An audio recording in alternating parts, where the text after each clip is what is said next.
Welcome, Impactful Parents. It's time for the Impactful Parenting Podcast, where I give you parenting tips and resources to make you a more impactful parent to your school-age child.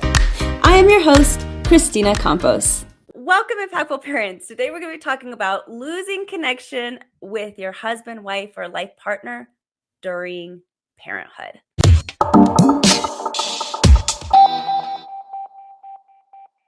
I wanted to bring this conversation to the table because I saw this video that just kind of sparked some feelings inside of me, and I wanted to share it with you and the audience. So let's watch the video. Nobody tells you when you have kids how much you're going to miss your partner. Nobody talks about that. You better stop preaching here. Nobody talks about that. We going to church? Is that what we doing? And yeah, come on now. And my wife Rachel and I have gone through this episode. Yes, sir. And we have a 3.5-year-old and a 1.5-year-old. Yeah. And so we've kind of done it twice in the last 4 years, where you have to redefine yourself. Yeah. And you get so stuck trying to take care of this human being, and all of your oxytocin is focused on this point that you forget to point any of it at each other. Yes. And this is where that parallel living comes up, and it takes active intervention to prevent it. You can't just there's no figure it button. out.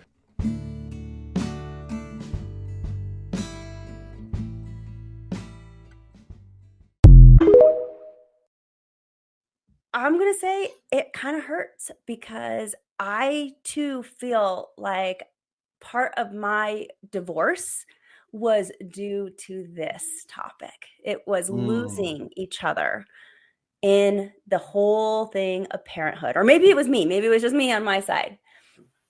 I think sometimes we get lost in the sauce and trying to make sure that the kid's okay. But then we don't realize that our partner, the person that we kind of made the kid with, maybe we didn't take care of that partner as well. Because I think essentially what people kind of misconstrue out of it is that we're somehow placing our love for our partner or our partner themselves above our kids. And people who kind of ascribe to the whole kind of parenting, I will do anything for my child type of deal, they see that what's the word, anathema, right? Where this no, you shouldn't do that. It should be about your kids and this and that. And I'm one of the first people to say, you choose your partner, and your kids choose to leave you at some point. And I know this kind of hits home for you in a variety of ways, but I think just my initial assessment of the video is kind of the taboo nature of it. So I'm glad that you picked this particular topic, this particular video, so we could talk about it. Because I know for you, this was particularly meaningful because of the topic of maybe focusing a little too much on your kids, or better said, not focusing on your partner enough. Yes. And I take responsibility to the fall of my marriage for some of that. And just because my focus was the kids, everything was about the kids. And I have 4. And so it was a lot of kids, and that's a lot of attention that gets diverted away from your life partner. And I wish that I had just saw that a little bit more. I think I said to myself, it's okay because this is obviously my responsibility and this is so important that he'll get it. Or I don't know, you start making it's your kids are the first thing, they're the number one, and then you literally psychologically programmed to be your kid's supposed to be the first in line. And not to say that they aren't still, but not at the detriment of your partner. And I wish I could have had somebody come back to old Kristina and just nudged me a little bit. I think I might have, tried a little harder, or, sucked it up when I was extremely exhausted. And that's part of it, right? Parenthood's exhausting. And you want your partner to understand how tired you are and to give you a reprieve and say, it's okay because you're exhausted. I get it. And it's I don't know. All of this is things that people don't talk about that parenthood does to this relationship. And I really wanted to bring it to the table today because of that guilt I feel, that responsibility I feel for my own marriage, downfall due to this. And that was not, let me clarify, the only thing going on in our marriage, nor is it the end all be all of why we got divorced. I'm just saying that I do take responsibility for this portion of it, which I'm sure was a contributing factor. And it's important for other couples to understand this shift in dynamics that happens when you become a parent, so that maybe even by today's episode, Rodrigo, we can prevent some divorce and not have to, I hate to say it, but not have to go to mediators. Because we have grown too far apart now that we have to just co-parent instead of be each other's life partner too. Yeah, so many emotions here for me. I think one of the things that for me that was a little bit easy was that I did have my kids young. In retrospect, I also know and acknowledge that I was a weekend dad. And I think we've talked about this before. I hate the term weekend dad. It sounds terrible, right? But until my son actually moved in with me, I didn't really understand the ramifications of what real parenting is. And what I mean by that is that constantness of worrying about your kids. What are they doing? What's going on? Where are they at? What time is it? Did they get their clothes on? Did they do the homework? Stop, go, let's go. Wait, hold on. It's crazy, It is crazy. Yeah. It's never ending. And I didn't really experience that on the weekends or even on the long summer visits that I had. And of course, I was a very dutiful father, a non-custodial parent, and I was always there for them. But I realized that my time with them was very different from what my son's moms had. With that said, I was definitely in that mode for a little bit, where I was just like, oh, anything for my kids. And it was always about my kids this, my kids that, and, my son, and I got to do this and I got to do that, where you're living for your kids, right? But we're so much more than parents. And when we start doing that, we start kind of foregoing the things that really kind of bring life to us, right? And so I kind of probably spent on a good little 5-year run there where it was just nothing but that. Everything was geared towards that. It was when I finally decided to say, hey, I kind of need a partner. I found somebody, I want to be with somebody, this and that I really had to kind of face that choice where I said, okay, am I going to really just be a dad the rest of my life? Or am I looking for something more than that? And when I found somebody that I was really hoping to invest in and that I really wanted to invest in, that's when I kind of started making that kind of correlation and understanding that, yeah, there's more to this than just being a dad.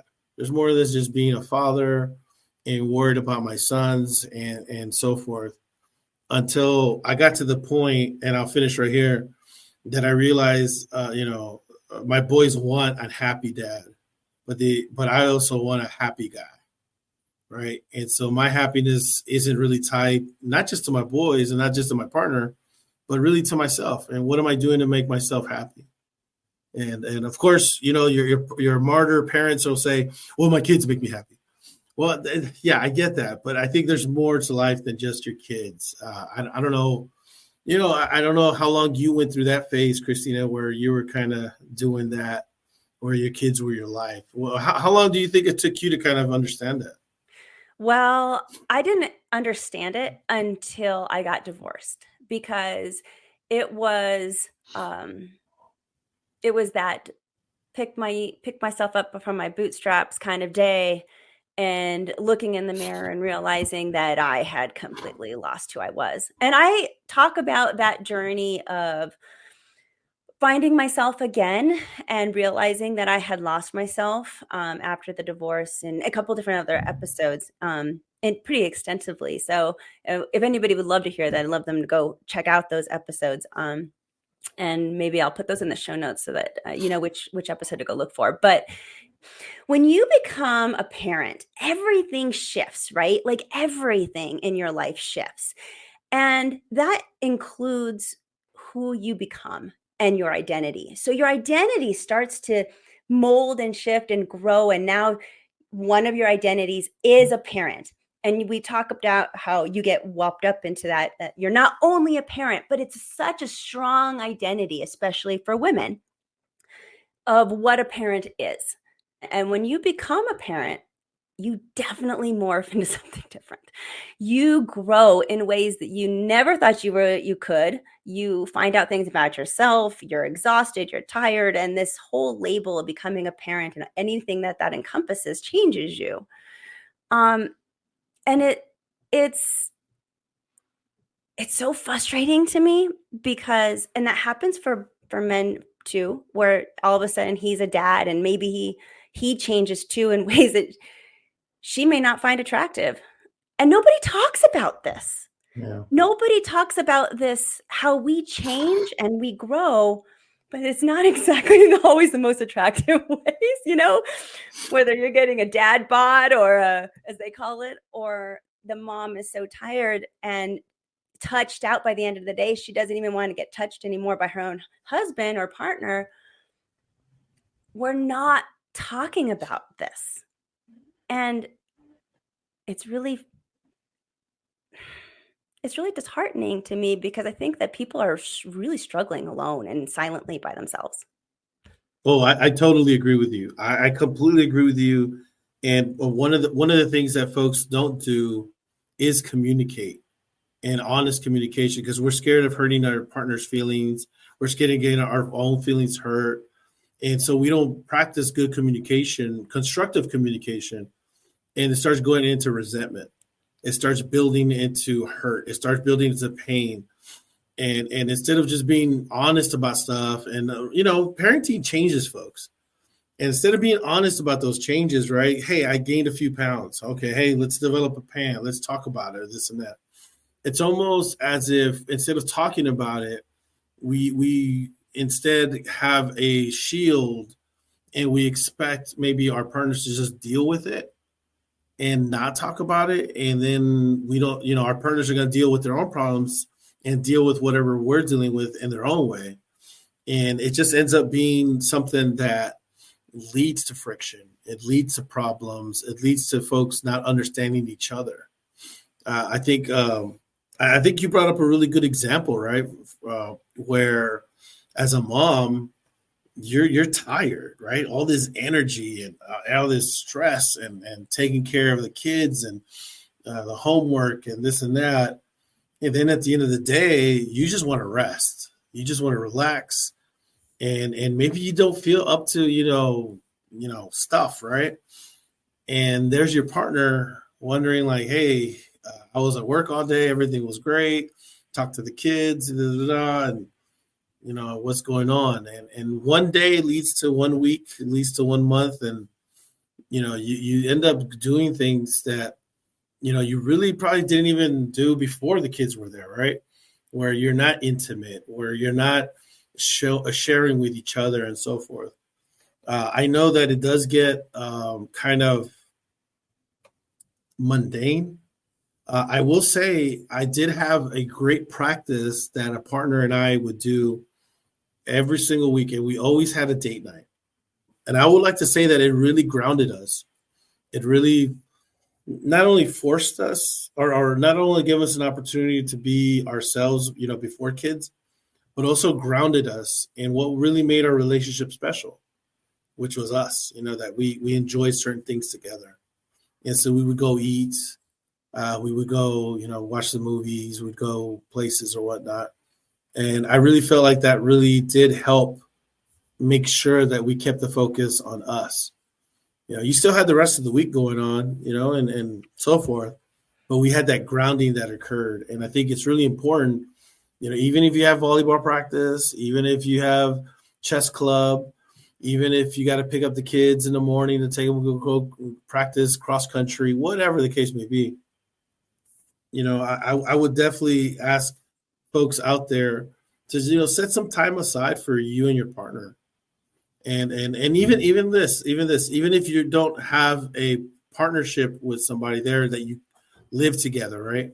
Well, make sure that you spend one day where you kind of, focus on that as opposed to continuously focusing to be a parent. And I think that's where we kind of get lost, is we get stuck with the kids must be number one, and they don't have to be number one all the time. They just always have to be in the top 5. They're that most important part of your life. But the number one spot, I mean, I truly feel like that can shift. That could be depending on who needs it at the time. That definitely can shift. And I want people to do exactly what you're saying. Like, really be intentional about their time with their partner. Phoneless, and really trying to reconnect, not just going to the movies where you're not going to talk at all and you're just only going to sit next to each other. Like, really being intentional about that connection is so important. Yeah, no, I agree. And I think it has to be something outside of the kids, outside of that routine, because we do get stuck in that routine, right? We get stuck in the whole hum of the dailiness of everything, especially right now. School is starting for a lot of parents out there. And, it's exciting, it's new, but then you get into the doldrums, right? And it's just the repetition and the practices and picking up and then going to school and coming up, so forth. Especially in the spring semester. Oh my God. During the spring, it's almost like the finish line is way over there and you're just tracking. But you can really get lost in that and lose sight of the other things that are really important that I frankly feel are more important. I'm not gonna sugarcoat this for people. I'm the type of person that say, like, hey, your kids are important, but they shouldn't be the most important. And I know that sounds super crazy coming from, a co-parenting coach and so forth. But when you really put that into perspective, you put yourself first. You say, okay, what do I need to be successful? What do I want, how am I going to make myself feel good? Because you can't pour from an empty cup. I know that's a cliche. I know that's counselor talk and so forth, but you really can't. And eventually you get tired of it. It's be resentment. It's going to be indifference, apathy. But if you really focus on yourself first and make sure that you're in a good spot, then you can start helping others. And of course, you're going to be supporting your kids the best way that you can. I think one of the things that we kind of fall into, Kristina, and we always, we kind of, one of the reasons we kind of start kind of dismissing our partners is also because we feel that our kids are representative of the value that we have, right? So if our kids aren't super kids, if they're not out here, doing, straight A's and, captain of the math club and, head cheerleader, or, whatever the case may be, right? We tend to draw our value based on how well our kids perform. And that is really dangerous, because then we put these unnecessary expectations on our kids and we're forcing them to do things, so forth. And then we also put, tie our worth to them, and if your kid gets bad grades, you're like, okay, what did I do wrong? And I'm a bad parent. And, oh my God, my kid, found out that has a vape pen. Oh, what kind of parent am I? And it's all kinds of stuff, and we don't realize that kids have a mind of their own. We have an influence on them, but we slowly start losing that influence, especially if we're not setting good foundations for communication with them. And so I think that's one of the things that also happens, Kristina, that we put this value on our kids and value on ourselves based on that. And I think that's very dangerous, because our kids are not reflective of us. They definitely can pick up good habits and so forth, this and that. But it doesn't mean that, if they do falter or something happens, that it's also reflective of us. That doesn't necessarily mean that at all. I agree. I think that does happen more often than people want to admit. And I've even myself have caught myself living vicariously through one of my children in certain moments. I think it's natural to kind of want that. You want the best for your kid, the things that you didn't have and all the things, and we can get kind of wrapped up in that. And so I feel like that feeling's natural, but we need to reel it back because Yeah. it's not our life to live. It is their life to live, and we cannot confuse the two. Otherwise, we're going to be very disappointed, especially when they enter teenagehood and adolescence, and we lose control. Yeah, you'll be really, really, really sad then. But yeah, And what happens with that too, Christina, is that if we don't have that shared kind of framework with our partner, then we could actually think that our partner is working against us, right? We could actually think like, oh, my partner doesn't take it that serious, my husband, my wife, they're not, my girlfriend doesn't support me, this and that. And you start kind of, comparing them as to how they will help you in your value with your kids. And again, your partner is somebody different. They have different needs. They have different wants, desires, etc. We start meshing all this together, and eventually when you try to please everybody, nobody is happy, right? And so we got to really make sure that when we are supporting folks, that we support them in the right sense, especially our partners. I know that, you've been sharing how maybe there were some missteps there on your part. I know that I also had some missteps. I know, I appreciate the kindness in your words, but I know that there was some missteps on my part at the very beginning as well. I'll give you a great example. In fact, when Samuel's mom, Maribel, when she was expecting, we weren't really intimate anymore. And that was disastrous.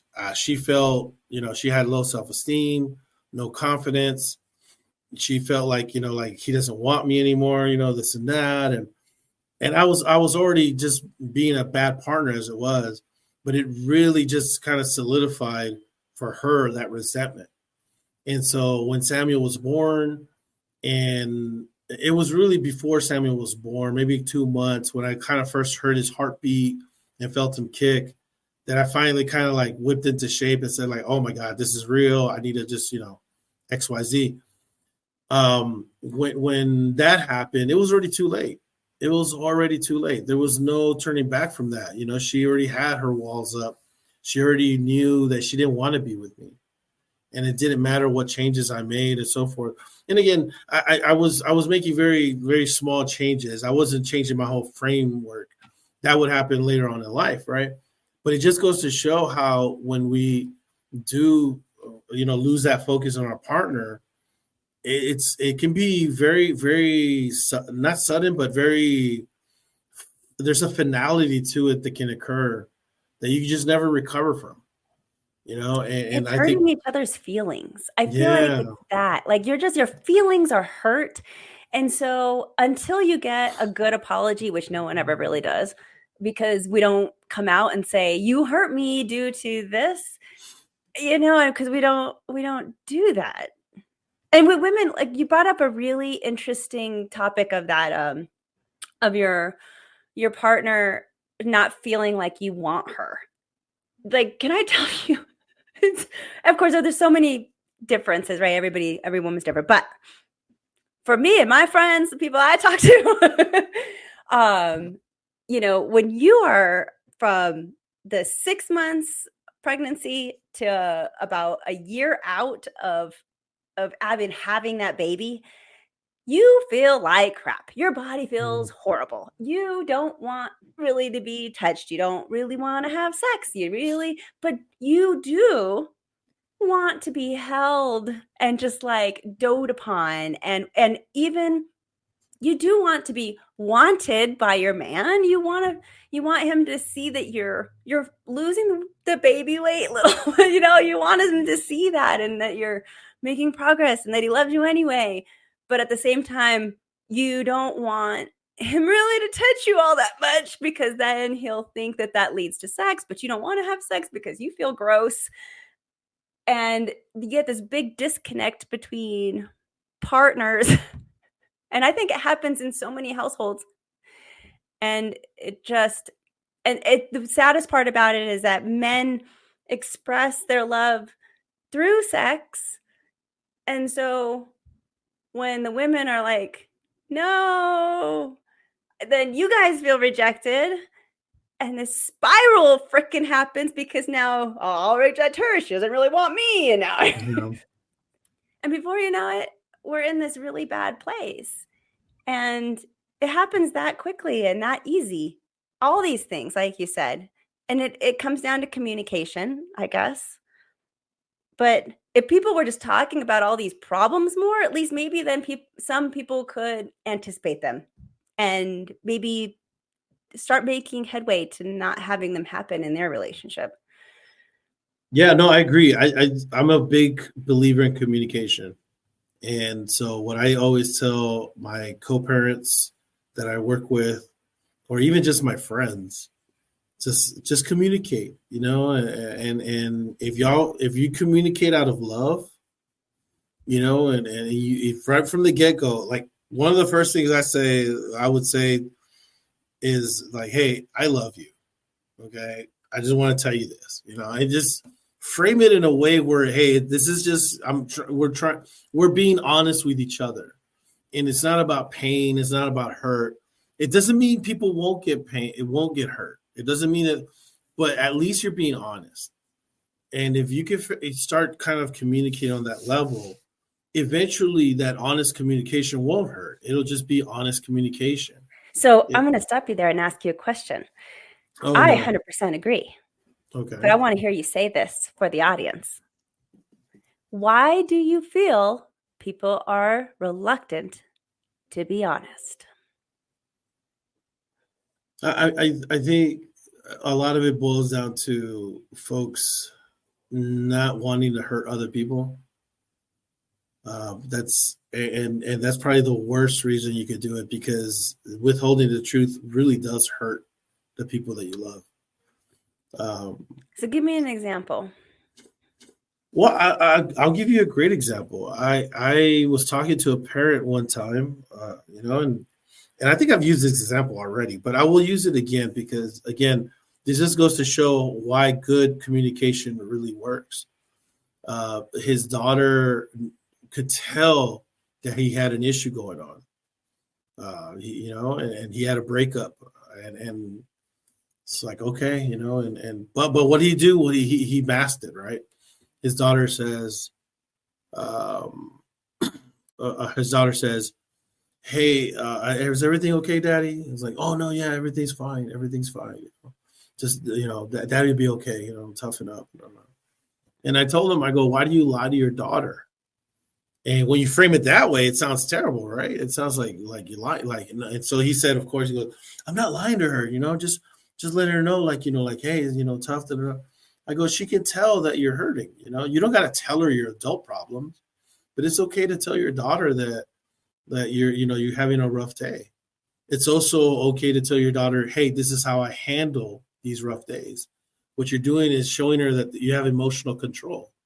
And so, yeah, you had a rough day. Share that with her. Yeah, Daddy had a rough day, Anyways, we talked about that, and that was it. And then a couple months later, he had another rough day, right? But this time he told his daughter. And, I got a phone call from him. I hadn't spoken to him in a couple weeks. I get a phone call from him, and he's like, I could tell he was teared up. He goes, oh my God, bro, I just had this amazing moment, and I got to share it with you. And I said, what happened? He's like, my daughter, we were having, and I had it out with her mom again, but I didn't say anything, but she could tell. And this time I told her the truth. I said, what'd you tell her? I was like, oh God, what'd you tell her? Right? Like, I didn't want him to badmouth his mom or anything, right? But he just said, he goes, oh, mamita, I just had a rough day today, and Daddy's just a little hurt, but it's okay. We're going to be all right, And that his daughter just gave him a hug, came to him, gave him a big old hug. I said, it's okay, Daddy, we'll be all right. And I mean, he just he told me everything just went away. And I think when you have that honest conversation, when you have that honesty with folks, we tend to think the worst. We tend to think that only pain exists when we have honest conversations. But a lot of times people, when you're honest with them, they'll give you the support that you need. They'll react in kind, and they'll let you know, you know what? I appreciate that. So I think that's an example, and many examples exist, but an example of like when we are dishonest with the folks that we love, when we should be honest, and we should tell them if we're hurting, if something's wrong, or so forth, instead of masking the pain, and then that pain becomes resentment.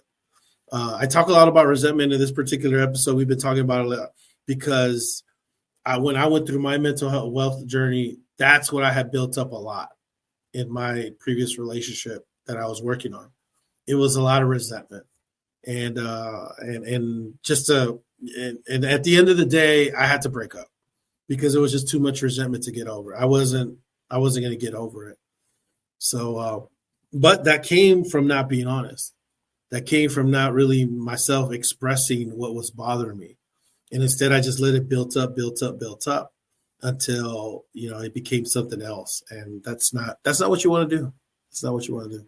I hope that answered your question. It does. And, as you're speaking, I was thinking, in my experience, maybe fear was another emotion that prevented me from being a good communicator. I think I was afraid of different things, whether I was afraid of what he was going to think of me, afraid of um, that he wouldn't understand. Mm. Um, but everything that you said, like when you are honest and you can communicate with your partner, I mean, that just opens up the world to connection, actually.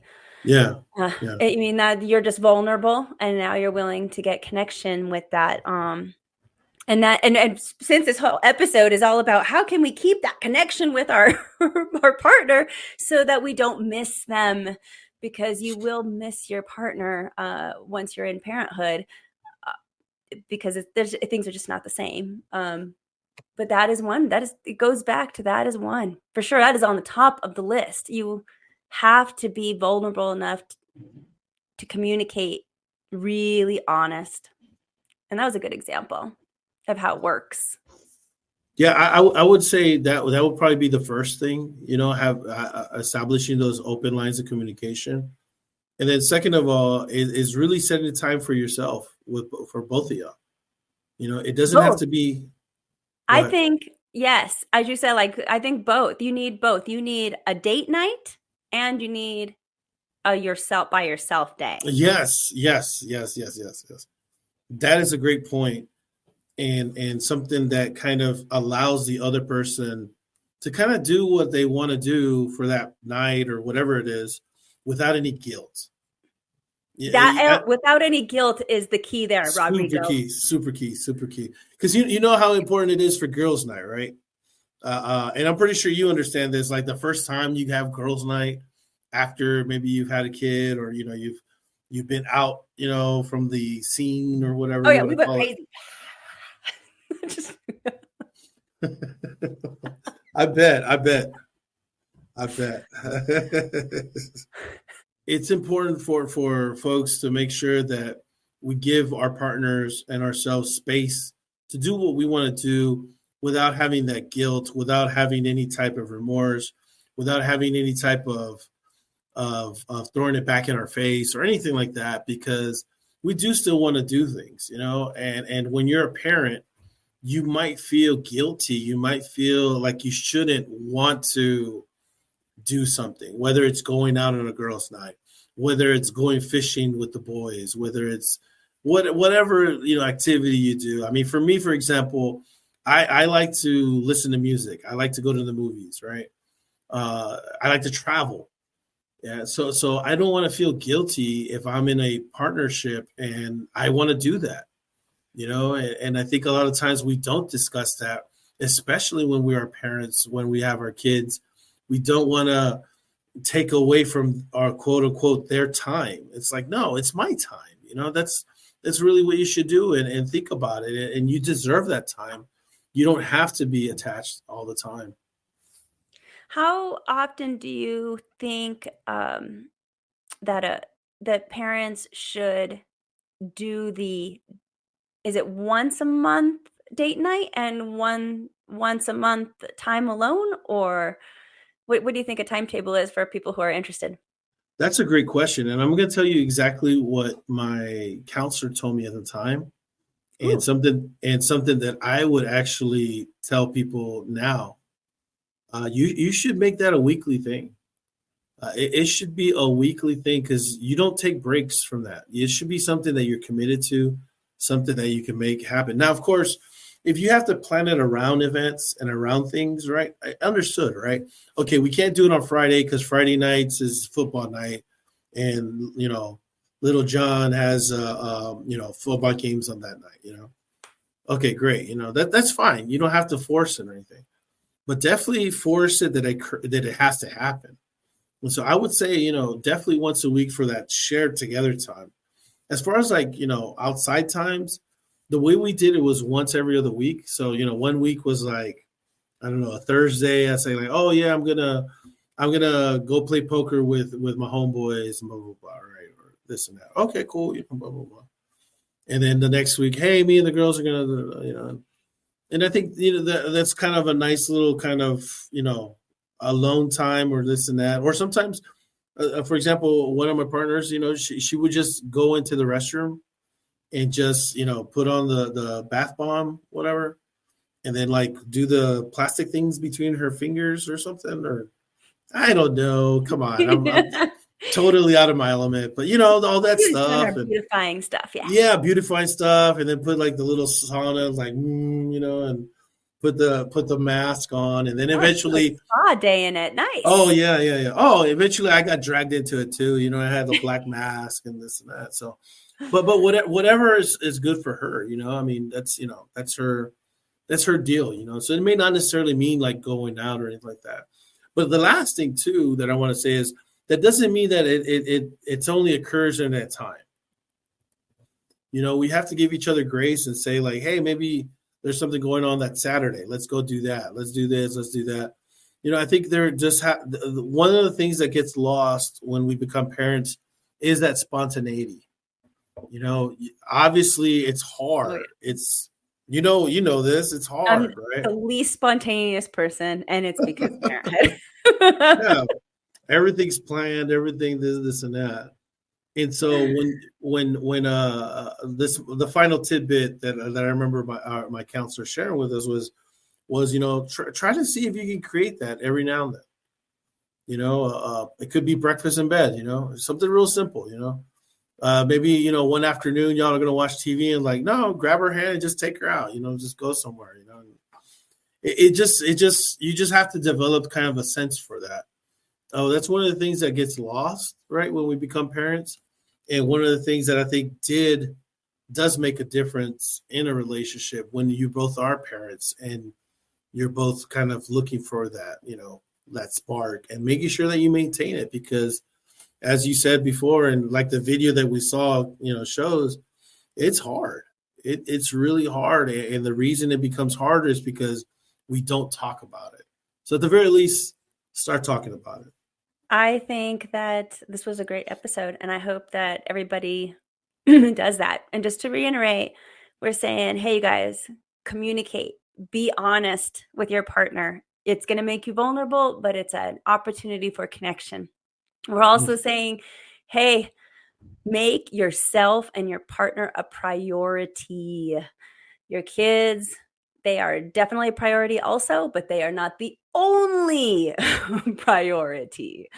Make you and your partner a priority too. And if you can, once a week, that would be a great, great way to reconnect with yourself and your partner. Thanks, Rodrigo. It was awesome. Thank you for listening today. Remember to subscribe and share this podcast with a friend. And don't forget, the Impactful Parenting Podcast is an extension of the Impactful Parent community. Go to the Impactful Parent website and download the free Impactful Parent app so you don't miss a parenting tip that can help you and your family. Thanks for listening today. So go to theimpactfulparent.com and see you next episode.